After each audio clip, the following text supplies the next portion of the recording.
Hello guys, welcome to our channel. నేను మీ anchor Teja. ప్రస్తుతం మనతో పాటు సీరియల్ ఎంటర్ప్రినర్ సంతోష్ గారు ఉన్నారు. ఆయనతో మాట్లాడదాం.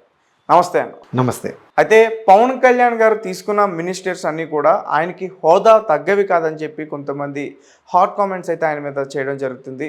అలాగే ఆయన తీసుకున్న మినిస్టర్స్ వెనకాల చాలా పెద్ద విషయం దాగుందని చెప్పేసి అంటున్నారు. అవన్నీ కూడా ఎవరికి పూర్తిగా అర్థం కావట్లేదు. ఒక రకంగా చెప్పాలంటే చాలామంది కన్ఫ్యూజన్లో ఉన్నారు. ఎందుకంటే ఒక రకంగా ఆయన సినిమా నటుడు, సినిమాలపైన చాలా అవగాహన ఉంది. సినిమా ఆటోగ్రఫీ తీసుకోకుండా మిగతా వేరే శాఖలన్నీ కూడా తీసుకున్నాడని చెప్పేసి చెప్తున్నారు. తీసుకోవడం వెనకాల ఏమైనా రహస్యం ఉందా ఏంటి? సో దాని గురించి మీ మాటలు. సో ఇక్కడ జనసేన అభిమానులు, పర్టికులర్గా పవన్ కళ్యాణ్ గారి అభిమానులు ఆయనకు ఒక పవర్ షేరింగ్ కావాలి అని అనుకోవడంలో, ఆశించడంలో తప్పులేదు.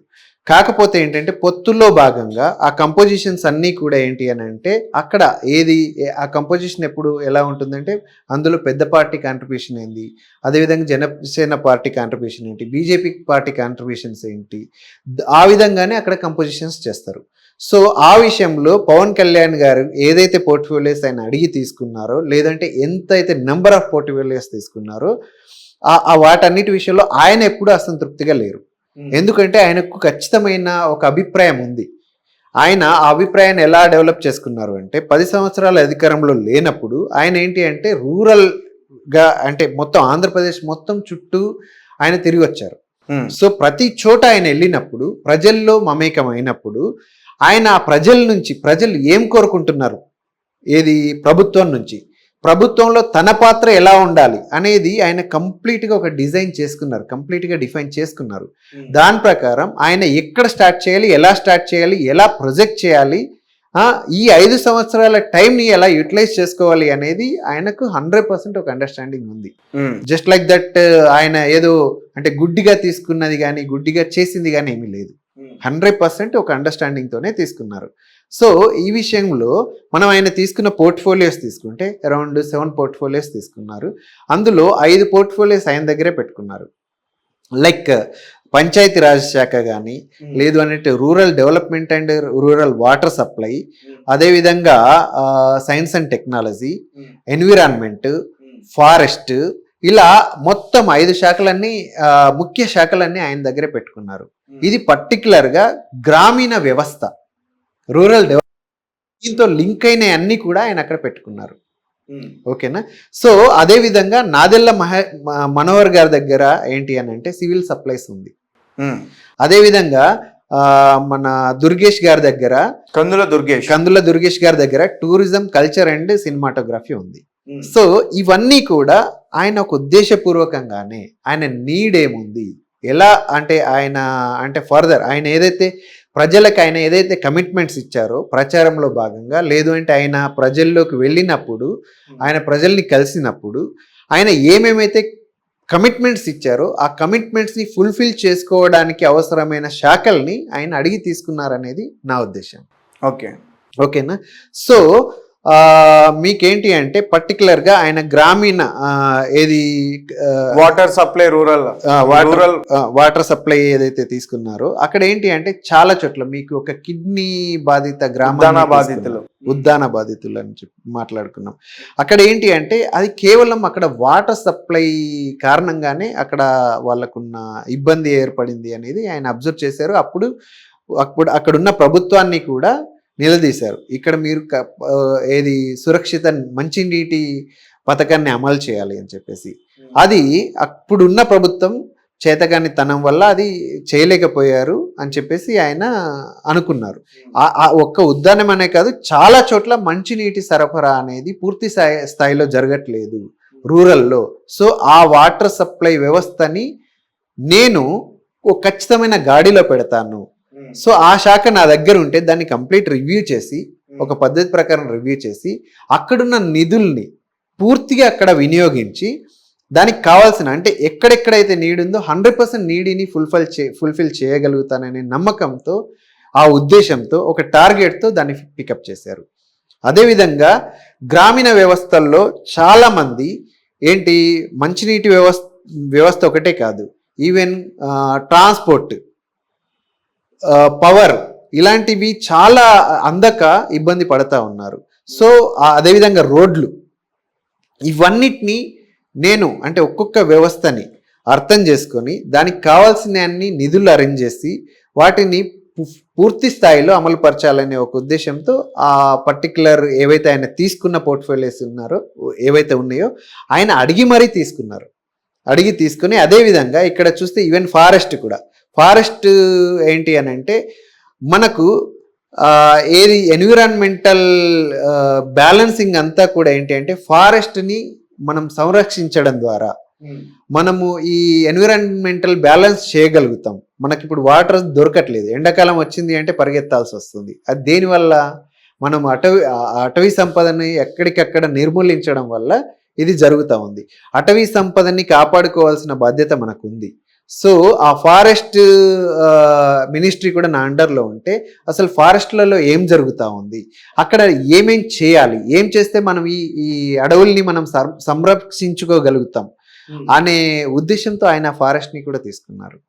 అదేవిధంగా సైన్స్ అండ్ టెక్నాలజీ విషయానికి వస్తే గ్రామీణ వ్యవస్థకి ఇప్పటికీ కూడా సైన్స్ అండ్ టెక్నాలజీ అంటే ఈ గ్రామీణ పిల్లలకి ఎక్కడైతే ఉందో వాళ్ళకి ఇంకా పూర్తిగా ఈ సైన్స్ అండ్ టెక్నాలజీ యూటిలైజేషన్ పూర్తి స్థాయిలో దొరకట్లేదు. అక్కడ గ్రామీణ వ్యవస్థలో కూడా సైన్స్ అండ్ టెక్నాలజీని ఇన్వాల్వ్ చేయగలిగినప్పుడు అక్కడి నుంచి అభివృద్ధి స్టార్ట్ అవ్వడం జరుగుతుంది. గ్రామీణ వ్యవస్థ అభివృద్ధి జరిగితే దేశం కంప్లీట్గా అభివృద్ధి జరుగుతుంది అని చెప్పేసి ఆయన నమ్ముతారు. సో అందుకోసం అని చెప్పేసి ఈ మొత్తం ఇవన్నీ కూడా ఒక పద్ధతి ప్రకారం నేను ఒక గ్రామీణ వ్యవస్థలో కావాల్సిన అభివృద్ధి ఏదైతే ఉందో ఆ అభివృద్ధిని దృష్టిలో పెట్టుకొని దానికి కావాల్సిన సపోర్టింగ్ పోర్ట్ఫోలియోస్ని ఆయన తీసుకొని అక్కడి నుంచి ఆయన ఏదైతే ఆ ప్రజలను ఉద్దేశించి ఆయన కమిట్మెంట్స్ ఇచ్చారో ఆ కమిట్మెంట్స్ని ఫుల్ఫిల్ చేయడానికి మాత్రమే ఆయన ఈ పోర్ట్ఫోలియోస్ని పికప్ చేశారు. సో ఆ పోర్ట్ఫోలియోస్ పికప్ చేయడంలో ఆయన వెనక్కి వెళ్ళారు. ఆయన స్థాయికి తగినవి కాదు ఇది. దాని కారణంగా జనసేన వాళ్ళని వాళ్ళు తక్కువ చేసుకున్నారు అని ఏదైతే ప్రజలు భావిస్తున్నారో అది కరెక్ట్ కాదు. ఆయన దేనికి తలొగ్గలేదు. ఖచ్చితంగా ఏంటి అంటే ఒక ఉద్దేశపూర్వకంగా ఆయన ప్రజలకు ఆయన కమిట్మెంట్ ప్రకారం ఏదైతే చేయాలనుకున్నారో దానికి కావాల్సింది దానికి ఎలా అయితే ఫుల్ఫిల్ చేయగలుగుతారో దానికి కావాల్సిన పోర్ట్ఫోలియోస్ అన్ని ఆయన అడిగి తీసుకున్నారు. దాని ప్రకారం ఆయన 100% ఏంటి అంటే ఆయన కమిట్మెంట్స్ని ఫుల్ఫిల్ చేస్తారనేది నా నమ్మకం. ఓకే, అయితే ఆయన సినిమాలో నటిస్తారు కాబట్టి యాక్చువల్గా సినిమాటోగ్రఫీ మినిస్ట్రీ ఆయన తీసుకుని ఉండొచ్చు, కానీ ఆయన తీసుకోలేదు. సో ఆయన తీసుకోలేదు అని అంటే జనసేన దగ్గరే ఉంది. ఆయన తీసుకున్నారా తీసుకోలేదు అనేది పక్కన పెడితే రీసెంట్గా గవర్నమెంట్ ఫామ్ అవ్వగానే ఇక్కడ నుంచి నిర్మాతలు అందరూ కూడా గవర్నమెంట్కి రిప్రజెంట్ చేయడానికి కంగ్రాచులేట్ చేయడానికి వెళ్ళారు. వాళ్ళు వెళ్ళి కలిసింది సీఎం గారినో లేదు అంటే సినిమాటోగ్రఫీ మినిస్టర్నో కాదు, పవన్ కళ్యాణ్ గారినే కలిశారు. సో ఏంటి అంటే జనసేన దగ్గరనే ఈ పోర్ట్ఫోలియో ఉంది కాబట్టి సో ఆయన దగ్గర ఉన్నట్టే లెక్క. సో డెఫినెట్లీ ఏంటంటే అది నేను సినిమాల్లో చేస్తాను, నా దగ్గర సినిమాటోగ్రఫీ ఉండాలి అలా లింక్ చేస్తుంటారు. మోస్ట్ ఆఫ్ ది టైం ఏంటంటే ఇంతకుముందు ప్రభుత్వాల్లో కూడా సినిమాతో లింక్ ఉన్న నాయకులు ఒకవేళ మినిస్ట్రీలో ఉంటే వాళ్ళకే ఈ మినిస్ట్రీని ఇచ్చిన సాంప్రదాయం ఉంది. కానీ ఇక్కడ ఏంటి అంటే ఆయన పర్టికులర్గా పర్సనల్గా పవన్ కళ్యాణ్ గారు గ్రామీణ వ్యవస్థని బలోపేతం చేయాలి అనేది, గ్రామీణ వ్యవస్థలో అభివృద్ధిని చూపించాలి. అక్కడి నుంచి మనకు అంటే ఎంటైర్ ఇండియా గ్రామీణ వ్యవస్థ నుంచి పుట్టింది కాబట్టి అక్కడ అభివృద్ధి కావాలి అని చెప్పేసి ఆయన ఉద్దేశపూర్వకంగా ఈ రూరల్ డెవలప్మెంట్ కానీ పంచాయతీరాజ్ శాఖ కానీ ఇవన్నీ ఆయన పర్టికులర్గా ఆయన కావాలని ఆయన దగ్గర పెట్టుకున్నారు. ఆయన ఎన్నికల సమయంలో ఏదైతే ప్రాంతాలకు తిరిగారో ఆ సమస్యలను దృష్టిలో పెట్టుకునే ఆయన ఆ మినిస్ట్రీస్ తీసుకున్నారనుకోవచ్చా? 100% నేను అదే చెప్తున్నాను కదా.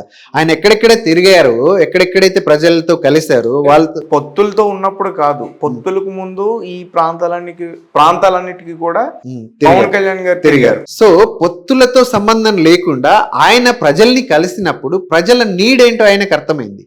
ఒకవేళ ఆయన ఇప్పుడు పొత్తులో భాగంగా ఆయన ప్రభుత్వంలో ఉన్నారు, ఆయన ప్రభుత్వంలో లేకుండా ప్రతిపక్షంలో ఉన్నా కూడా ప్రజల నుంచి ఏమైతే ఆయనకు రిక్వెస్ట్లు వచ్చినాయో దానికోసం 100% పోరాడేవాడు ఆయన.